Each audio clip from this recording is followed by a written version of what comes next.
Congratulations. I'm so excited that you've taken the leap to join the courageous entrepreneur to becoming the successful courageous entrepreneur. In this course, over the next 6 weeks, the items we're going to be covering are ways to save money in your business, ways to make more money in your business, and a toolkit so you can strategize for the next 6 months to 3 years on ideas to help you build your business. You know your business the best. All I'm going to do is help you to put some key components together that can make a difference of how much you're going to be making in a year from now, 2 years from now, 3 years from now.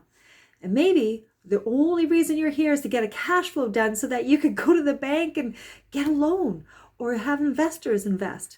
Cash flow is such an important part of your business. This is where all the money leaks and money saving opportunities are out there. You're going to find that in your cash flow. And you're going to find it with this great little toolkit that I've put together just for you to work through over the next 6 weeks together.